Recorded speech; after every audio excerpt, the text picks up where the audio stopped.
క్రీస్తునందు ప్రియమైనటువంటి దేవుని సంగమా, ఈ యొక్క ఆదివారం యొక్క ఆరాధనలో చేరి దేవుని స్తుతించుటకు చేరిన మీ అందరికీ కూడా ప్రభు అయిన యేసుక్రీస్తు నామమున ప్రత్యేకమైనటువంటి వందనాలు తెలియజేస్తున్నాను. ఇప్పుడు పాడినటువంటి పాటలో చివరి భాగంలో నా యేసయ్య నీ దివ్య ప్రేమతో నా జీవితము పరిమళించిపోయింది అని. ప్రియమైన దేవుని సంగమా, దేవుని పిల్లలమైన మనము దేవుని యొక్క సంఘం అనే సహవాసములో ముందు కొనసాగుచున్న మనము ఒకసారి దేవుని యొక్క అడుగుజాడల్లో, దేవుని యొక్క నీడలో, దేవుని యొక్క కాపుదల్లో వచ్చిన మనము మరలా తిరిగి వెనకటి జీవితంలోనికి వెళ్ళిపోకూడదు. ఉదాహరణకి ఒక్కసారి వివాహమైన తర్వాత ఆ వివాహమైనటువంటి బంధము మన జీవితము ముగిసేంత వరకు ఏ విధంగా అయితే ఉంటుందో, దేవునితో సహవాసము చేసిన తర్వాత మన జీవితము ముగిసే వరకు కూడా దేవుని యొక్క సంఘం అనే సహవాసంలో మన జీవితాన్ని ముందు కొనసాగించాలి. వెనకటి జీవితాన్ని మనము కొనసాగించేవారుగా ఉండకూడదు. పరిశుద్ధ గ్రంథంలో యెషయా 43వ అధ్యాయము 18వ వచనాన్ని మనం చదువుకున్నట్టయితే, మునుపటి వాటిని జ్ఞాపకము చేసుకొనకుడి, పూర్వపు సంగతులను తలంచుకొనకుడి. మునుపటి వాటిని జ్ఞాపకము చేసుకొనకుడి. ఎందుకు మునుపటి వాటిని జ్ఞాపకము చేసుకోకూడదంటే, వెనుకలకి తిరగకూడదు. మనం వెనకటి జీవితము మనది ఏమైందో, మన వెనుకటి జీవితము పాపముతోనూ లేదా అక్రమముతోనూ అన్యాయముతోనూ, మన వెనుకటి జీవితము అవిశ్వాసముతోనూ మరి దేనితోనైనాను మన జీవితము ఉన్నట్లయితే, ఆ వెనుకటి జీవితానికి మరలా మనిషి వెనుకటి తొలగిపోకూడదు. ఒకసారి ముందుకు వచ్చిన తర్వాత అది కష్టమైన, బాధ అయినా, ఇబ్బంది అయినా, ఇరుకు అయినా కూడా ముందుకు కొనసాగేవారుగా ఉండాలి. వివాహ బాంధవ్య జీవితంలో ఏ విధంగా అయితే మనము ప్రమాణాలు చేసుకొని ముందు కొనసాగుతామో, ఒక భార్య భర్త వివాహము చేసుకుంటున్నప్పుడు వివాహ ప్రమాణాలు చేస్తాం. ఏమని చేస్తాము? వ్యాధి ఎందును, బాధ ఎందును, కష్టమందును, సుఖమందును, దుఃఖమందును, రోగమందును నిన్ను విడవక నీతో నా జీవితము ముందుకు కొనసాగించేదనని ఏ విధంగా అయితే ప్రమాణము చేస్తామో, దేవుని పిల్లలమైన మనము కూడా ఒకసారి విశ్వాసములోనికి వచ్చిన తర్వాత, క్రీస్తు యేసులోనికి మన జీవితము ముందుకు కొనసాగిన తర్వాత, అది ఎంత కష్టమైనటువంటి జీవితమైనా, ఎంత ఇబ్బందికరమైనటువంటి జీవితమైనా కూడా మన వెనుకటి జీవితాన్ని మరలా మనము ముందుకు కొనసాగేవారుగా ఉండాలి, కానీ వెనుకకి మనము వెళ్ళేవారుగా ఉండకూడదు. అందుకే మునుపటి వాటిని జ్ఞాపకము చేసుకొనకుడి. మునుపటి పాప జీవితాన్ని జ్ఞాపకము చేసుకోకూడదు. మునుపటి లక్షణాలు ఏవైతే మనకు ఉన్నాయో వాటిని జ్ఞాపకము చేసుకోకూడదు. మనము మునుపటి జీవితంలో దేవునికి అయిష్టకమైన వారుగా, మునుపు జీవితంలో దేవునికి నచ్చని స్థితిలో ఉన్నట్లయితే వాటిని జ్ఞాపకము చేసుకోనకుండా క్రీస్తు యేసులో నూతనంగా జన్మించబడి క్రీస్తు పిల్లలుగా, క్రీస్తు యేసు రక్తము ద్వారా కడగబడిన మనము ముందుకు కొనసాగుతూ ఉండాలి. అందుకే పూర్వపు సంగతులను తలంచుకోవద్దు. చాలా మంది జరిగిపోయిన సంగతులను, పూర్వపు సంగతులను జ్ఞాపకం చేసుకుంటూ ఉంటారు. పూర్వము నేను దొంగగా ఉంటిని, లేదా పూర్వము గర్విష్ఠుడిగా ఉంటిని, అవన్నీ మానివేసుకున్న తర్వాత మరలా ఏమి చేస్తారంటే మరలా వాటిని జ్ఞాపకం చేసుకొని కొంతమంది దానిలోకే వెళ్ళిపోతూ ఉంటారు. ఒకసారి అవి వదిలిపెట్టిన తర్వాత మరలా మనము జ్ఞాపకం చేసుకోకూడదు. అందుకే ఒకసారి మురికి గుడ్డలు వదిలిపెట్టిన తర్వాత ఏ విధంగా ధరించుకున్నామో, మన పాపము జీవితాన్ని, మన క్రియలను కూడా మనం వదిలిపెట్టేవారుగా ఉండాలి. క్రీస్తుతో సహవాసము చేసిన వారికి ఎంతో కష్టాలు, దుఃఖాలు వచ్చినప్పటికీ కూడా ముందుకుగా కొనసాగాలి, కానీ వెనుకటి జీవితాన్ని మనం కొనసాగించకూడదు. ఆదికాండము 19వ అధ్యాయం 26వ వచనాన్ని గమనించినట్లయితే, అక్కడ దేవుడు లోతు కుటుంబంతో చెప్తున్నాడు, నీవు వెనుకకి మీరు తిరిగి చూడొద్దండి, ఇంకా ఈ యొక్క సొదొమ పట్టణాన్ని నేను నాశనం చేయబోతూ ఉన్నాను, ఇక్కడ మీరు ఉండడానికి నాకు ఇష్టం లేదు, కాబట్టి మీరు వెనుకకి తిరిగి చూడొద్దండి అని చెప్పినప్పుడు లోతు భార్య ఏం చేసిందంటే వెనుకకి తిరిగి చూసింది. ఏదైతే దేవుడు వద్దన్నాడో, ఏదైతే వెనుకకి తిరిగి చూడొద్దు అని చెప్పినాడో ఆ వెనుకటి జీవితాన్ని మరలా ఒకసారి తొంగి చూసింది ఆమె. మనము కూడా ఒక్కసారిలే అని వెనుకటి తిరిగి చూస్తే మన జీవితము గుంతలో పడిపోతుంది, మన జీవితము కన్నీటి పరమైపోతుంది. అందుకే ఇక్కడ లేఖన భాగం మనము చదువుకున్నట్లయితే లోతు భార్య అతని వెనుకటి నుండి తిరిగి చూచి ఏమైంది, ఉప్పు స్తంభమాయను అని మనం చూస్తున్నాం. లోతు కుటుంబము వెనుకటి తిరిగి చూడలేదు, కానీ ఎవరు తిరిగి చూసినారు? లోతు భార్య మాత్రమే వెనక్కి తిరిగి చూసింది. కుటుంబంలో ఎవరైనా కానీ విశ్వాసములో తప్పిపోయి ఒక్కసారి వెనక్కి తిరిగి చూస్తే కుటుంబం అంతా కూడా నష్టానికి దారి చేస్తుంది. అందుకే ప్రియమైన దేవుని సంగమా, ఒకసారి నువ్వు క్రీస్తులో జన్మించిన తర్వాత, క్రీస్తులో నూతన జన్మ పొంది నీ జీవితాన్ని ప్రారంభిస్తున్న తర్వాత వెనుకకి తిరిగి చూడకూడదు. ఇక్కడ చూస్తే లోతు భార్య అతని వెనుకటి నుండి తిరిగి చూచి, ఎక్కడి నుంచి? లోతు ముందు పోతున్నాడేమో, ఆమె వెనుకటి వచ్చి నా భర్త చూడడం లేదు అనుకొని వెనక్కి తిరిగి చూసింది. కానీ ఎవరు చూడకపోయినా నిన్ను చూసేది ఎవరు? దేవుడు చూస్తూ ఉన్నాడు, జాగ్రత్త. అప్పుడప్పుడు ఆటోల మీద దాని మీద రాస్తుంటారు, దేవుడు చూస్తున్నాడు జాగ్రత్త అని. ఇప్పుడు నిన్ననే ఒక పేపర్లో చూస్తే మీరు దారి తప్పితే జాగ్రత్త, ఏమైతుంది? ఫైన్ పడుతుంది. అక్కడక్కడ మనకు కొన్ని లైట్స్ పెట్టినారు ట్రాఫిక్ లో, చాలా మంది చక్కగా రెడ్ లైట్ పడితే కూడా వెళ్ళిపోతుంటారు, నాకేం కాదులే అని. కానీ ఎవరు చూడకపోయినా ఏం చూస్తున్నాయి? సీసీ కెమెరాలు రికార్డ్ అవుతుంటాయి. ఒకసారి మనము సిగ్నల్ దాటిపోతే ఏమవుతుందంటే రికార్డ్ అయ్యి నీ బండి నంబర్తో సహా నీ పేరుతో సహా రికార్డ్ అయ్యి మెసేజ్ వచ్చినప్పుడు ఏమొస్తుందంటే నువ్వు పలాని చోట పలాని సిగ్నల్లో రెడ్ లైట్ పడినప్పుడు ఆగకుండా నీ బండి ముందుకు పోయింది కాబట్టి నీకేం పడింది? ఫైన్ పడింది. కాబట్టి ఒక్కసారి మనము వెనకటి జీవితము నుంచి ముందు జీవితానికి వచ్చిన తర్వాత మరలా తిరిగి ఆత్మీయ జీవితంలో ఏం కాకూడదు? వెనకకి పోకూడదు. లోతు భార్య దేవుడు చెప్పిన మాట కాకుండా ఏమైంది? వెనుకకి తిరిగింది. వెనుకకి తిరిగి ఏమైంది? ఉప్పు స్తంభమైంది. ఈరోజు మనం కూడా ఆత్మీయతలో వెనుక తిరగకూడదు. ఎన్ని కష్టాలు రాని, ఎన్ని ఇబ్బందులు రాని దేవుని వదిలిపెట్టకుండా ఆయన పాదములే శరణ్యముగా మనం ముందు కొనసాగాలి. ఫిలిప్పీలకు రాసిన పత్రిక 3వ అధ్యాయము 13వ వచనాన్ని చూసినట్లయితే వెనుక ఉన్నవి ఏం చేయాలా? మరచి. వెనుక ఉన్నవన్నీ కూడా మర్చిపోవాలి. చాలాసార్లు వెనకదాన్ని జ్ఞాపకం చేసుకొని మరలా వెనక్కిపోతుంటాం మనం. కొన్ని జంతువులను చూస్తే ఆశ్చర్యం అవుతుంటే జంతువులే మనకి జ్ఞానాన్ని నేర్పిస్తాయి. వెనకవి మరచి వెనకదానిని నువ్వు తిరగకు అన్న మాటను చూస్తే ఒకసారి విశ్వాసానికి ఒక జంతువు ఉంది. అది ఏది? మనందరికి తెలుసు. విశ్వాసమునికి జంతువు ఏది?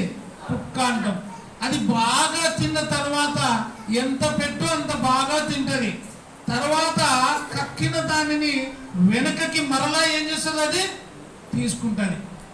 మనిషి జీవితంలో కూడా ఆత్మీయతలో మనము తప్పిపోతే, ఆత్మీయతలో మనం వెనకటి జీవితం వస్తే మన జీవితము కూడా ఈ విధంగానే ఉంటుంది. అందుకే వెనుక ఉన్నవి అన్ని కూడా ఏం చేయాలా? మరచిపోయి మన జీవితంలో వెనక జీవితాన్ని, మన జీవితంలో కొన్ని అహంభావముతో నిండినటువంటి గుణాలను మరచిపోయి ఏం ధరించాలా? సువాసనకరమైనటువంటి మాటలు, సువాసనకరమైనటువంటి మనసును మనము ధరించుకోవాలి. అందుకే వెనుక ఉన్నవి మరచి ముందున్న వాటి కోసమై ఏం బాగా వేగిరపడచ్చు. జరిగిపోయినది ఆలోచన చేసుకుంటూ ఉన్నామనుకోండి, అది ప్రయోజనమా నిష్ప్రయోజనమా? అది ఉపయోగమా ఉపయోగము లేనిదా? అప్పుడప్పుడు అంటాం, అందుకే గడిచిపోయినది గడిచిపోయింది, ఇంకా ముందున్న దానికోసం ఏం చేయాలా? ఆలోచించాలి. ముందున్నది ఏది? పరలోకము. ఆ పరలోకములో మనం చేరడానికి ఏం చేయాలి అంటే ఇహలోక సంబంధమైన వాటన్నిటిని కూడా జయించాలి. అందుకే పాట ఉంది కదా, ఇప్పుడు మనం పాఠమి, జయించిన నీవు నా పక్షమై ఉండగా జయమే నా ఆశ, అదియే నీ కాంక్ష. మనము జయించాలన్నదే దేవుని కోరిక. వెనక ఉన్నవి మరచి వెనక ఉన్నటి వదిలి ముందుకు పోవాలి. మన వెనుక ఏమున్నాయి? మన వెనుక అనేకమైనటువంటి కారణాలు ఉండొచ్చు, అనేకమైనటువంటి గుణాలు ఉండొచ్చు. వాటన్నిటిని జ్ఞాపకం చేసుకుంటూ పోకూడదు. అన్ని వదిలిపెట్టి ముందున్నది ఏది? మన ముందు ఏదుంది? పరలోకం అనేటువంటి ఒక పట్టణము, దేవుడు ఏర్పాటు చేసిన మహాపట్టణం ఉంది. దాని కొరకు మనం పరిగెత్తాలి. చూడండి, ముందున్న వాటి కొరకై వేగిర పడచ్చు, క్రీస్తు యేసునందున్న ఉన్నతమైన బహుమానం పొందవలనని గురి వద్దకు ఏం చేయాలి? మనము పరిగెత్తేవారుగా ఉండాలి. పందెపు రంగంలో సరిగా పరిగెత్తకపోతే ఏం చేస్తారు? పరిగెత్తేటప్పుడు రన్నింగ్ రేస్ పెట్టినప్పుడు ఆ పిల్లల తల్లిదండ్రులు దగ్గర ఉన్నారనుకో, మన పిల్లలు వెనుక పడుతుంటే ఏం చేస్తారు? వెనుకపో వెనుకపో వెనుకపో అంటారా? ఏం చెప్తారు? పరిగెత్తు పరిగెత్తు, ఇంకా పరిగెత్తు, నీకు బహుమానం రావాలని ఎంకరేజ్ చేస్తాం. దేవుడు కూడా మనల్ని అదే చేస్తున్నాడు. ముందున్న వాటిని మరచి విడిచి, ఈ లోకంలో చాలాసార్లు గురి వద్దకు పరిగెత్తాలి అంటే మన గురి ఎక్కడుండాలా? ఎంతవరకు నియమించినారో అంతవరకు మన గురి ఉండాలి.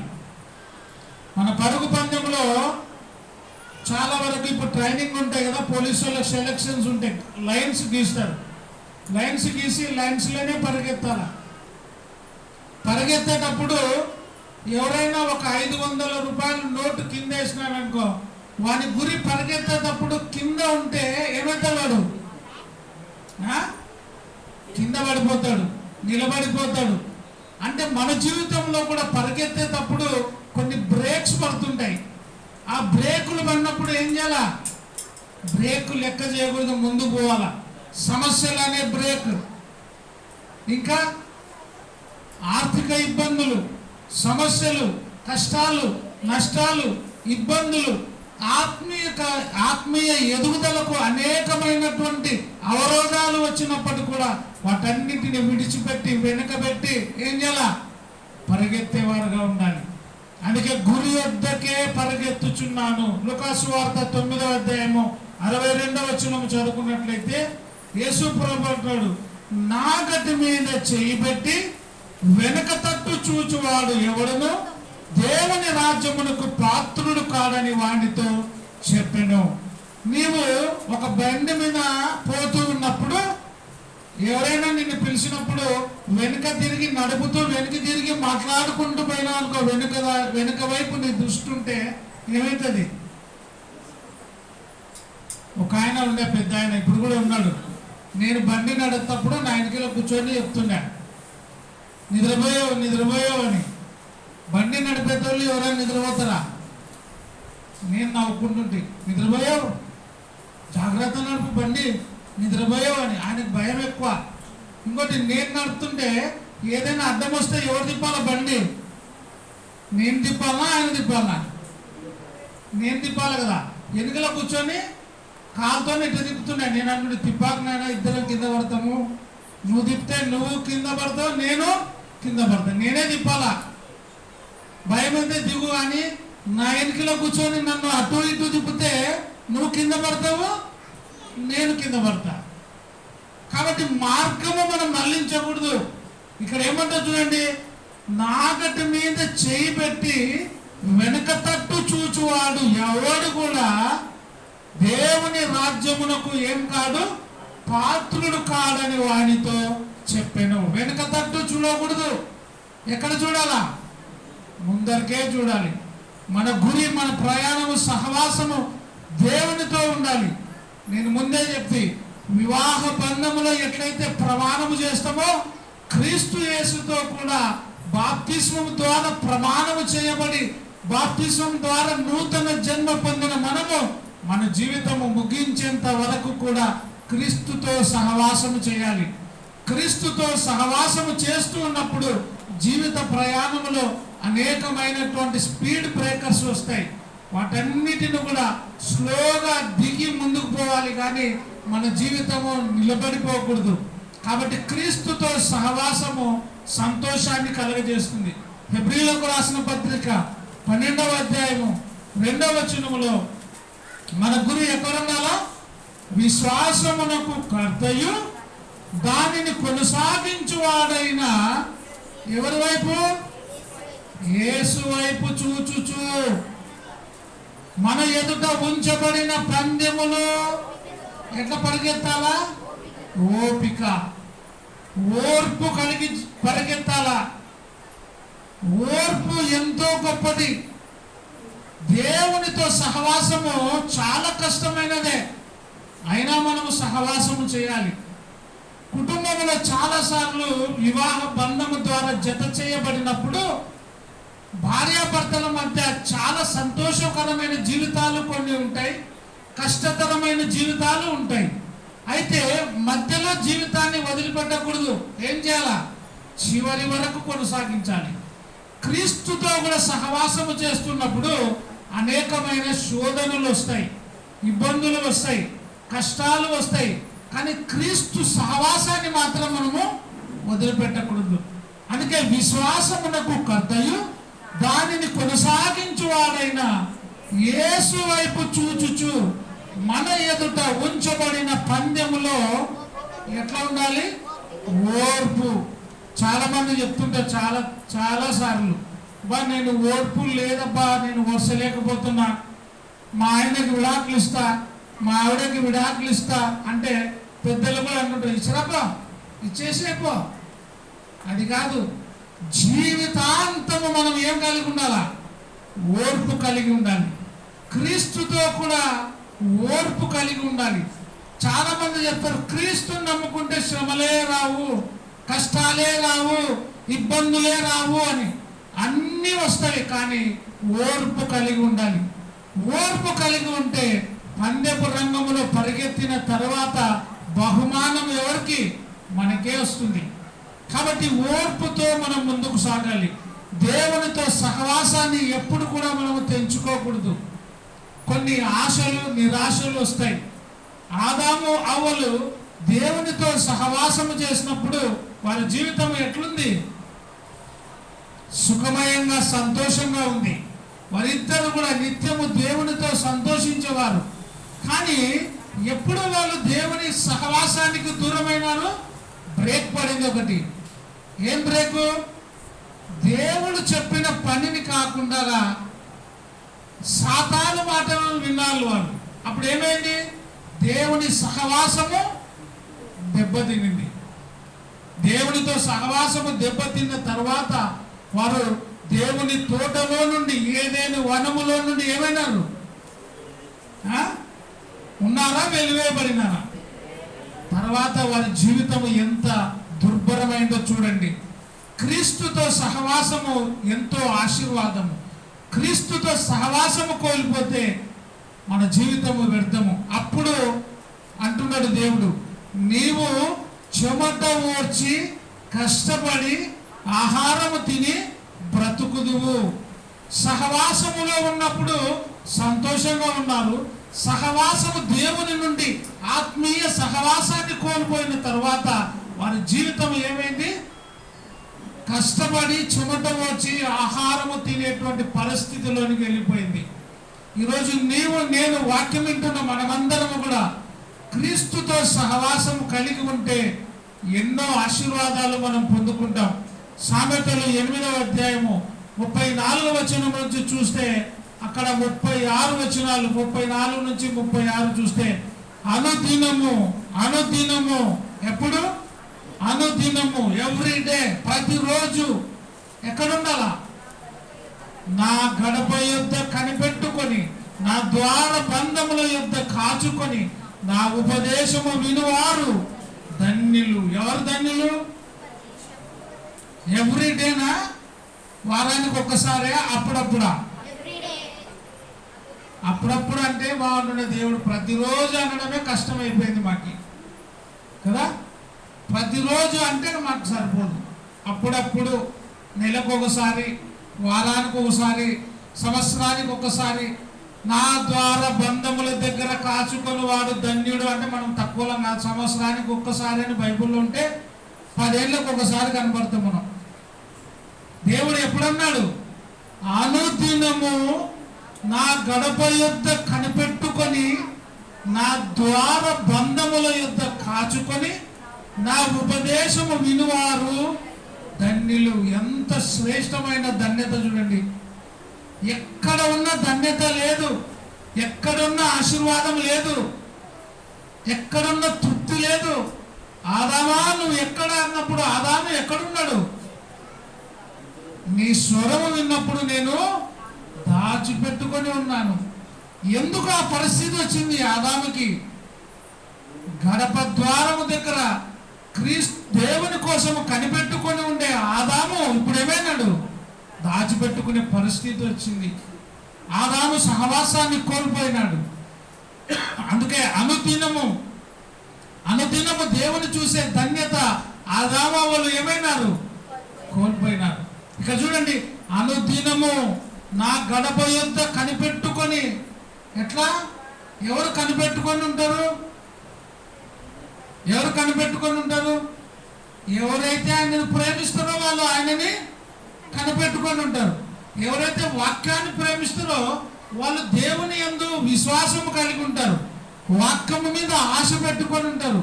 అందుకే దుప్పి నీటి వాగుల కొరకు ఆశపడినట్లుగా దేవా నా ప్రాణము నీ కొరకు ఆశపడుతుంది.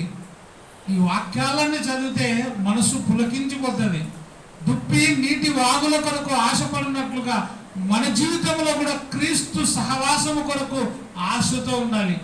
అనుదినము నా గడప యొద్ద కనిపెట్టుకొని, నా ద్వార బంధముల యొద్ద కాచుకొని, నా ఉపదేశము వినువారు ధన్యులు. ఈరోజు ఈ ఆదివారము ఆరాధనలో కాకుండా నీవు నేను ఎక్కడున్నా కూడా మనకు ధన్యత, ఆశీర్వాదం రాదు. ఎక్కడుంటే ఆ ధన్యత? ఏ రోజైనా, ఏ క్షణమైనా, ఏ దినమైనా, అనుక్షణం కూడా దేవునిలో, దేవుని మహిమలో ఉంటేనే మనకు ఆశీర్వాదం. అందుకే మనం కూర్చున్నా, లేచినా, పడుకున్నా క్రీస్తుని మనం ధ్యానించుకునే వారుగా ఉండాలి. చూడండి, నన్ను కనుగొనవాడు ఏం కనుక్కుంటాడు? జీవాన్ని కనుక్కుంటాడు. యెహోవా కటాక్షము వానికి కలుగును. నన్ను కనుగొనని వాడు తనకే కీడు చేసుకును. ఎవరికి కీడు? నువ్వు దేవుని కనుక్కుంటే నీకు ఆశీర్వాదం, దేవుని కనుక్కొనకపోతే నీకే కీడు. అది ఎవరికి రాదు? నీకే. ఎవరికి వస్తుంది? ఎవరైతే దేవుని కనుక్కుంటారో వాళ్ళకేమంట? నన్ను కనుగొను వాడు జీవమును కనుగొనును, యెహోవా కటాక్షము వానికి కలుగును. నన్ను కనుగొనని వాడు తనకే హాని. కనుగొంటే దీవెన. నా యందు అసహ్యపడు వారందరూ, అందరా కొందరా?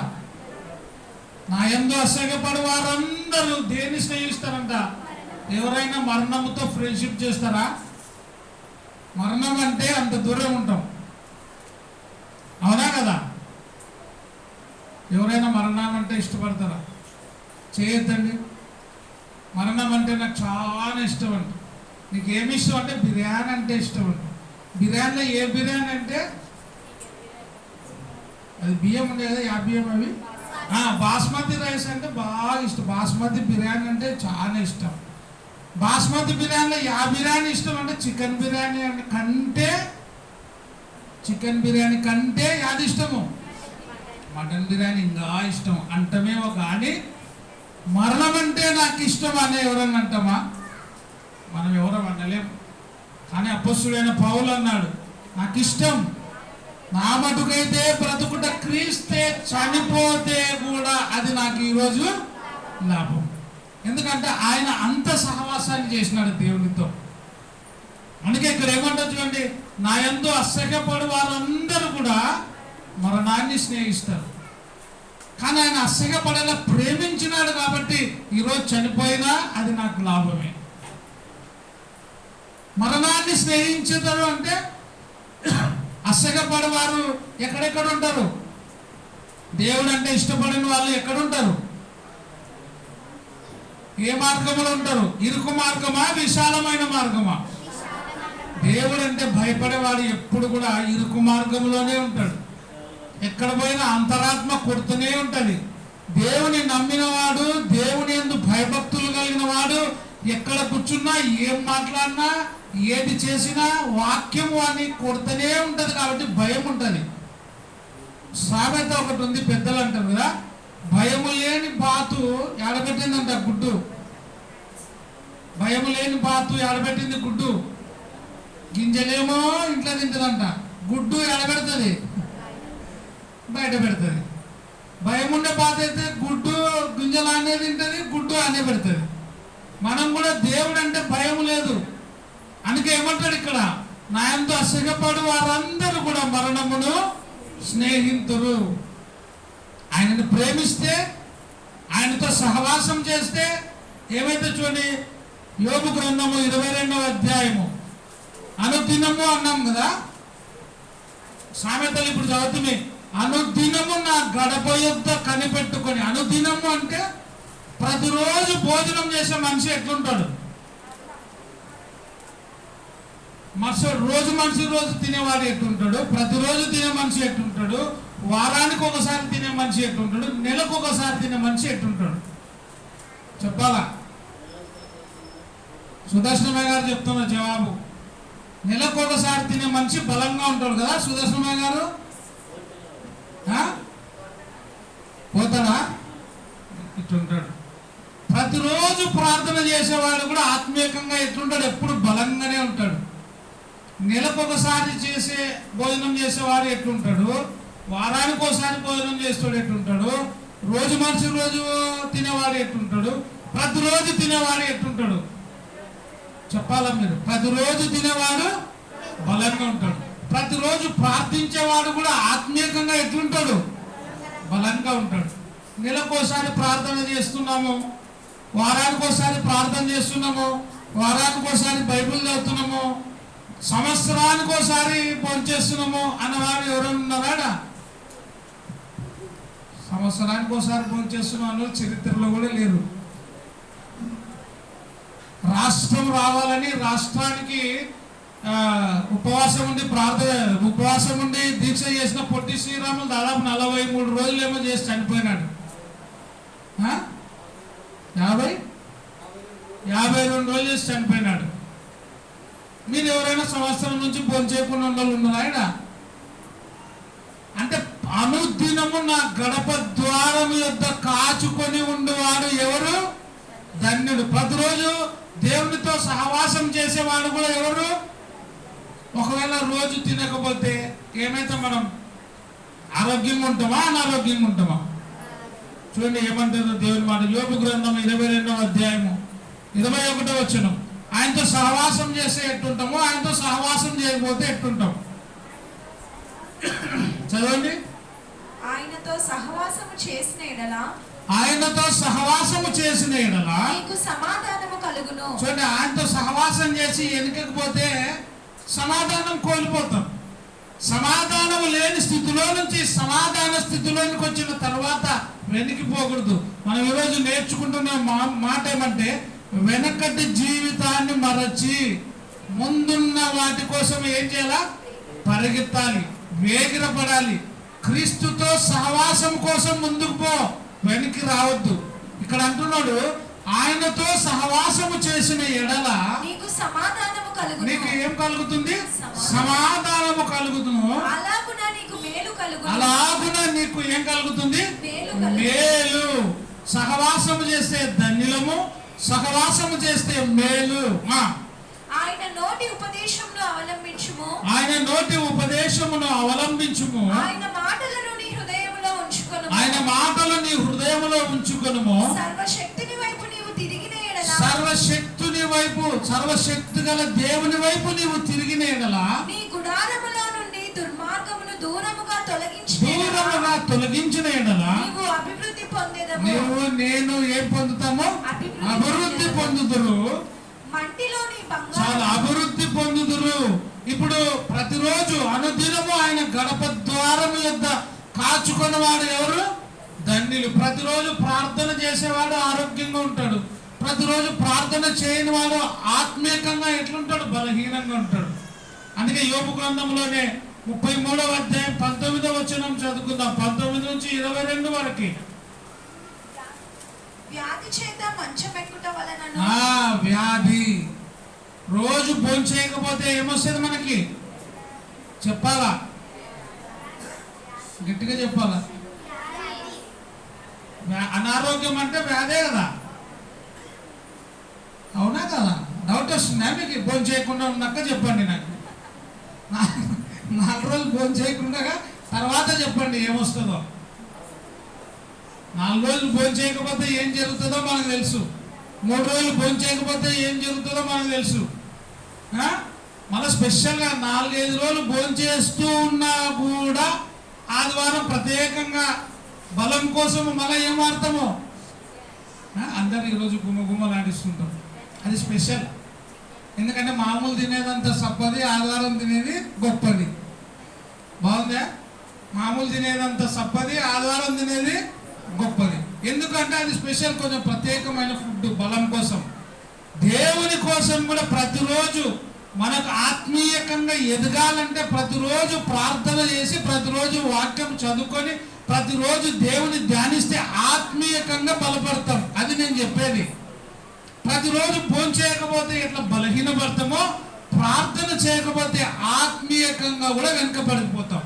ఒకవేళ ఆత్మీయంగా వెనుకబడిన నీవు ప్రార్థన చేస్తూ బలపడి ఉంటే మళ్ళీ వెనుకకు పోవద్దు అని ఈరోజు నేర్చుకుంటున్నాం మనం. చూడండి, వ్యాధి చేత మంచమెక్కుట వలనను, వ్యాధి చేత మంచమెక్కుట వలనను ఒకని ఎముకలలో ఎడతెగని నొప్పులు, ఒకని ఎముకలలో ఏమొస్తవి? ఎడతెగని నొప్పులు. నొప్పులు కలుగుట వలనను వాడు శిక్షణము అంటే ట్రైనింగ్ పొందుతాడు. రొట్టెయు రుచిగల ఆహారము వానికి ఏమైతుంది? అనారోగ్యం ఉండడానికి ఏమైతుంది? రొట్టె రుచిగల ఆహారము తినబుద్ధి కాదు. ఎందుకు తింటలేదు? ఏం తినబుద్ధి అయితే లేదు. ఎందుకు తినబుద్ధి అయితే? ఆరోగ్యం బాగాలేదు కాబట్టి తినబుద్ధి అయితే లేదు. అదే ఆహారం బాగున్నప్పుడు ఎవరైనా పెడితే కూడా అనుకుంటుంది, అదే ఆహారం బాగున్నప్పుడు తెచ్చింటే, పానం బాగాలేనప్పుడు తెస్తారు, బాగున్నప్పుడు తెచ్చింటే. రొట్టెయు రుచిగల ఆహారము ఏమవుతుంది? వానికి అసహ్యము. ఎవరైనా కానీ తినకపోతే ఆరోగ్యం పాలవుతాము. ఆరోగ్యం బాగలేనికి రొట్టె రుచిగల ఆహారము ఏమవుతుంది? అసహ్యం అవుతుంది. వాని శరీర మాంసము ఏమవుతుంది? ఎవరికి అనారోగ్యంగా ఉండే వాని శరీరము మాంసము ఏమవుతుంది? ఆత్మీయంగా వాక్యము లేని వాని హృదయము, వారి జీవితము ఏమవుతుంది? క్షీణించిపోతుంది. ఆత్మీయ ఆహారము ఉండాలి ప్రతి మనిషికి. ప్రతి మనిషి కూడా ప్రతిరోజు ప్రార్థన చేయాలి. మన హృదయంలో దేవుని మాటలు ధ్యానించుకోవాలి. ప్రతి మనిషి కూడా వచ్చిన పాట పాడాలి. అదే ఆశీర్వాదం, అదే బలం. లేకపోతే ఏమైతే తెలుసా? పైకి కనబడని ఎముకలు బయటికి ఏమైతవి? ఎందుకంటే శరీరకంగా తినకపోతే బలహీనమయ్యి, బాగా ఉండే మనిషికి కూడా ఎంకలు ఎట్ట కనబడతావో ఆత్మీయంగా కూడా బలహీనమైన వాడికి ఏమైతుంది? ఎముకలు బయటకు వస్తాయి. అంటే బలహీనుడు అయిపోతాడు. 30 ఏళ్ళు నేను క్రైస్తవురాలని చెప్పుకుంటాం కానీ ప్రార్థన చేయంటే అబ్బా నాకు రాదబ్బా అంటే నువ్వు బలహీనునివే బలవంతునివే. మా ఓడు చాలా మంది చెప్తున్నారు మా ఓడు మీ ఓడు అంటే బ్లాక్ బెల్ట్, మా పాప మీ పాప బ్లాక్ బెల్ట్, మా పాప మీ పాప ఎంబీబీఎస్ లేదా ఇంజనీరు. ఎంబీబీఎస్ ఆమెకి సూదేయనికి రాదు, ఇంజనీర్కి డ్రాయింగ్ వేయనికి రాదు. బలవంతుడా బలహీనుడా? బ్లాక్ బెల్ట్ కానీ కరాటకు పోతున్నాము కానీ మామూలు మంచి కొడితే కింద పడుతున్నాం. బలహీనులమా బలవంతులమా? ఆత్మీయంగా కూడా బలహీనులమైపోతాం. ఎప్పుడు వాక్యం చదవకపోతే, ప్రార్థన చేయకపోతే. నీవు నేను 30 ఏళ్ళ క్రైస్తవ జీవితము, 40 ఏళ్ళ క్రైస్తవ అనుభవం అని చెప్పుకుంటున్నాం కానీ ప్రార్థన చేయనికి రాదు, పాట పాడడానికి రాదు. అప్పుడు నువ్వు ఎంత బలవంతునివి, ఎంత బలహీనునివి. నిన్న ఒక ఇంటికి పోయినా మా బంధువుల ఇంటికే. చిన్న పాప ఉంది, వచ్చి రాని మాటలు. ఆ అమ్మాయి అంటుంది పెద్దనా నాకు బలం లేదు అంటే నీకు బలం ఉందమ్మా అని ఇటని ఒకట చిన్న ఉన్నప్పుడు మాకు చేస్తుంది.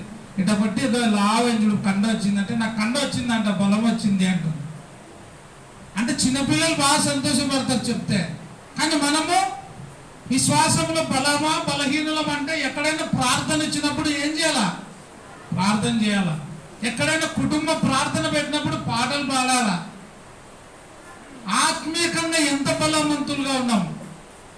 చాలాసార్లు చెప్తున్నా నేను, కుటుంబ ప్రార్థన ఎక్కడైనా పెడితే వస్తున్నామా రావడం లేదా అంటే మనం అనుకుంటామేమో వాళ్ళు ఎవరింటికాడ ప్రార్థన పెడితే వస్తున్నారులే అని.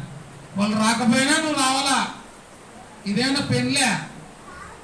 ఏంటికి పెళ్ళికి రాలే అంటే మాకు కార్డు ఇవ్వలే. అది పద్ధతి. పెళ్ళికి ప్రార్థనకి కార్డు ఇవ్వాలనా? ఆహ్వాన పత్రిక ఎక్కడ? సంఘంలో చెప్తే నీకు ఆహ్వానమే కాదు. కుటుంబ ప్రార్థనలో సహవాసంలో మనం ఉండాలా. కుటుంబ ప్రార్థన పెట్టినప్పుడు 10 మంది లేకపోతే కుటుంబం ప్రార్థన పెట్టిన వాళ్ళకి సంతోషమా సమాధానమా ఏముంటుంది? నేను ఇప్పుడే చెప్పి సాడుతున్నా. ఒక ఊర్లో సంతోషమే సమాధానమే కదా పాట. వాళ్ళు ఏం పడుతుంది తెలుసా? సంతోషమా సమాధానమా అంటే వాళ్ళకి లేదేమో. యేసు మాటనే నేను చెవిన పెడితిని అంట కదా. వాళ్ళు ఇట పడతారు యేసు మాటనే చెవుల పెడితిని. కొన్ని ఏం పాడుతున్నామో ప్రార్థిస్తున్నామో ఆరాధిస్తున్నాం కానీ ఏం చేస్తున్నామో తెలియడంలే. అందుకే దేవుని ఆత్మీయతలో మనం ఎంతున్నాం. కుటుంబ ప్రార్థన, కుటుంబానికి సంతోషము అంటే నాకు కూడా ఒక సంఘం ఉంది, నేను సంఘ సభ్యురాలిని, సంఘ విశ్వాసులను కాబట్టి ఆరాధనలో 10 మంది కూడా మనం రాకపోతే అది కుటుంబ ప్రార్థన పెట్టిన వాళ్ళకి ఎట్లుంటది? సంతోషమా సమాధానమా? ఎప్పుడు అది వదిలిపెట్టండి. వాళ్ళు రారు మేము రాము అనేటట్టు కాదు. ప్రార్థన అన్నప్పుడు సంఘమంతా కూడా చేరాలి. అదే సహవాసము.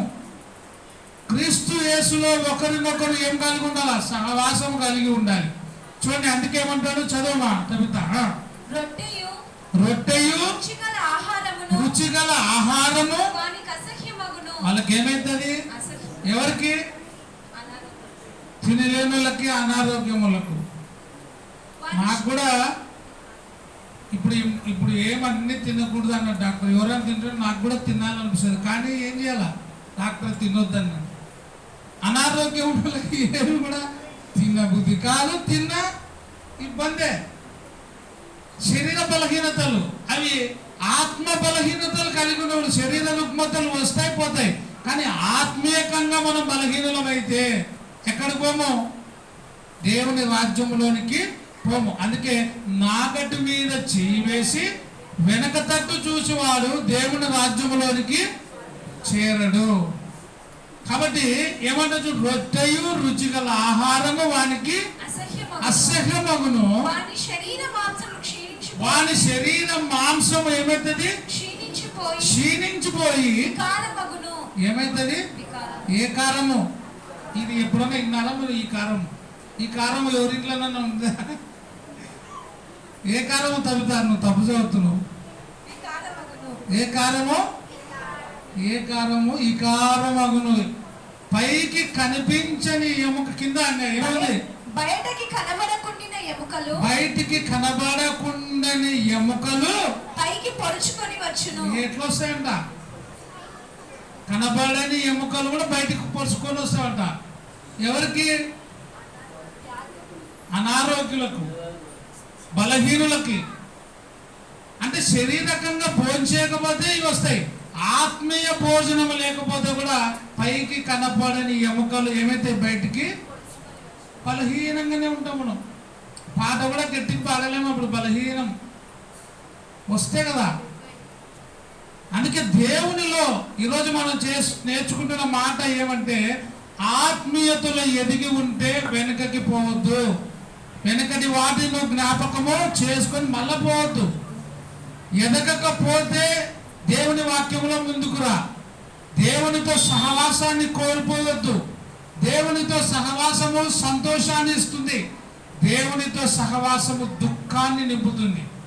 అందుకే పైకి కనబడని ఎముకలు బయటికి పైకి పొడుచుకొని వచ్చును. పైకి పొడుచుకొని వచ్చును. వాడు సమాధికి సమీపించు. వాడు సమాధికి ఏమైతాడు? సమీపించు. ఇక్కడ అనారోగ్యంగా ఉండేవాడు సమాధికి పోతాడు. ఆత్మీయ బలహీనుడు ఎక్కడ పోతాడు? పాతాళానికి పోతాడు. ఇది సమాధి, అది సమాధి. కానీ ఆత్మీయంగా బలవంతుడు ఎక్కడ పోతాడు? దేవుని రాజ్యంలో చేర్చబడతాడు. కాబట్టి మనం ఎక్కడ దానికోసం పరిగెత్తాలా? దేని మీద మన గురి ఉండాలా?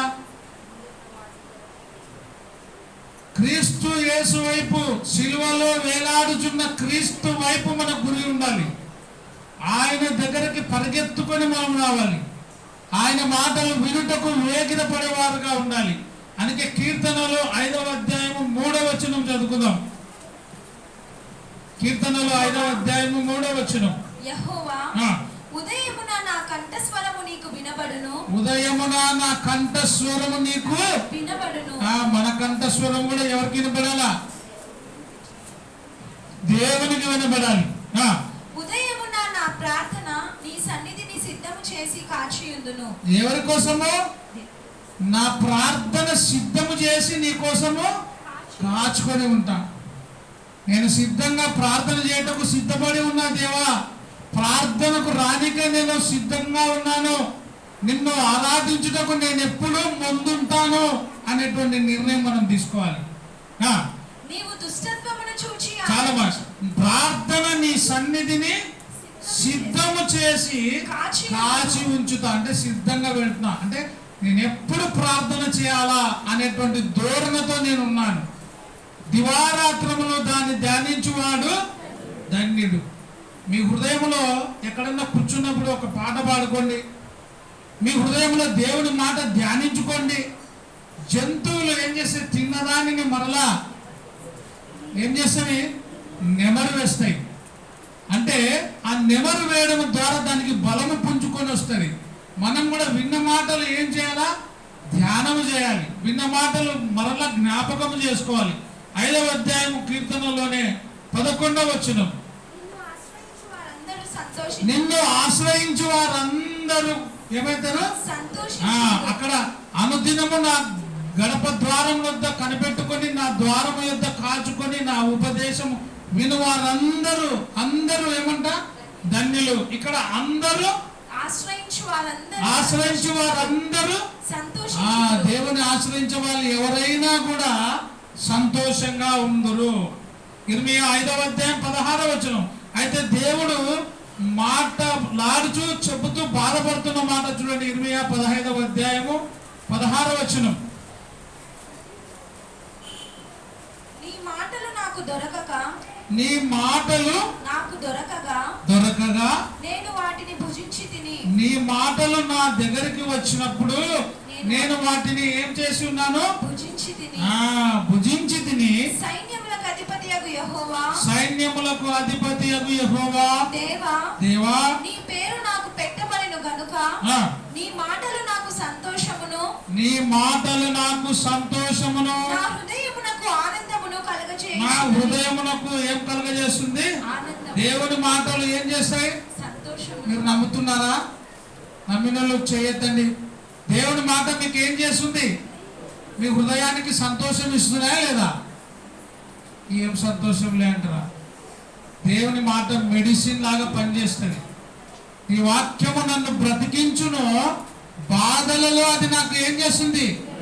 నెమ్మది, సంతోషము, సమాధానము. ఏది కలుగజేస్తుంది? వాక్యం కలుగజేస్తుంది. అందుకే ఏమంటూ చూడు ఇక్కడ, నీ వాక్యం మళ్ళీ చదువు తప్పిత 16 వచ్చు. నీ మాటలు నాకు దొరకగా నేను వాటిని పూజించి తిని. వేటిని? ఏ మాటలు? దేవుని మాటలు తిన్నా. దేవుని అన్నం తిన్నోడు బలపడతాడు, వాక్యం తిన్నోడు ఆత్మీయంగా బలపడతాడు. మీరు తింటున్నారా లేదా? రోజు తింటున్నారా లేదా? అన్నం కాదు నేను అనేది, వాక్యం. నాగరాజు అయితే రోజు తింటున్నాడు. మీరు ఎవరెవరు తింటున్నారు? తినమన్నారు కదా అని రోజు ఒక ఆమెకు తెలుసో లేదా బైబుల్ ఇస్తుంది ఊక పిల్లగాడు చించి ఇస్తాడు. ఆమె తింటదేమో నాకు తెలియదు. రోజు సన్నగా అవుతుంది బైబుల్. ఎందుకమ్మా సన్నగా అవుతుందంటే పిల్లగాడు చించుతున్నాడు సార్. రోజు ఒక పేపర్ కొనుక్కుంటే తెలుస్తుంది బైబుల్. దాని విలువ తెలిస్తే తెలుస్తుంది. పిల్లలు పాఠ్య పుస్తకాలు చించితే తిడతారు కదా, చదివితే చించిస్తావా అని. బైబుల్ చించుతుంటే తల్లిదండ్రులు కూడా ఏమన్నారు? చించితే చించలేని, పట్టించేదే బైబుల్, ఎంతనన్నా చించండి అని. ఎందుకంటే పూజించమని చెప్పినాడు కదా దేవుడు. కాబట్టి పేపర్ చించాలా? చదవాల వాక్యము. ఏం చేయాలా? నీ మాటలు, ఎంత మంచి మాట చూడండి. నీ మాటలు నాకు దొరకగా నేను వాటిని ఏం చేసిన? దేవుడు రాసి పెట్టి వండి పెట్టి వంట చేసి మంచి బిర్యానీ మనకి ఇచ్చినాడు. వాక్యం అనే బిర్యానీ. దీన్ని తినువాడు ఎన్నడు, నా వాక్యము తినువాడు, నా నీళ్ళు, నేను ఇచ్చే నీళ్ళు తాగువాడు ఎన్నడు కూడా దప్పికొన్నాడు అంటాడు.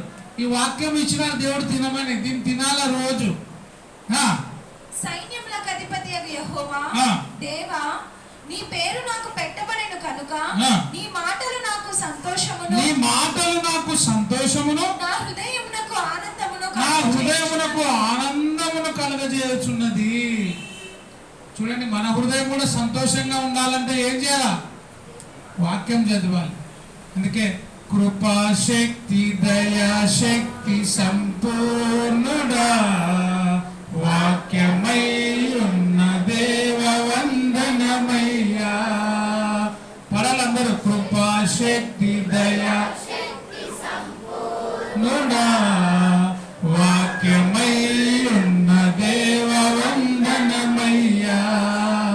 నీ వాక్యమే నన్ను బ్రతికించెను, బాధలలో నెమ్మదిచ్చెను, బాధలలో నెమ్మదిచ్చెను. Thank you. కాబట్టి ప్రతిరోజు దేవుని వాక్యము ధ్యానించి, ప్రతిరోజు దేవుని వాక్యాన్ని మీ హృదయంలో ఉంచుకొని దేవునితో సహవాసము చేస్తే మనము ధన్యులము, మనకు మేలు, మన కుటుంబం ఆశీర్వదించబడుతుంది. కాబట్టి మన జీవితంలో ఎన్ని ఇబ్బందులు వచ్చినా వెనుకటి జీవితంలోనికి పోకుండా ముందున్న వాటి కోసమే వేగిరపడుచు పరలోక సంబంధమైన ఆత్మీయ దీవెనలు పొందుకోవాలంటే నిరంతరము సంఘం అనే సహవాసములో ఉండాలని వాక్య భాగం ద్వారా తెలియజేస్తూ ముగిస్తున్నాను. అందరికీ వందనాలు. Thank you.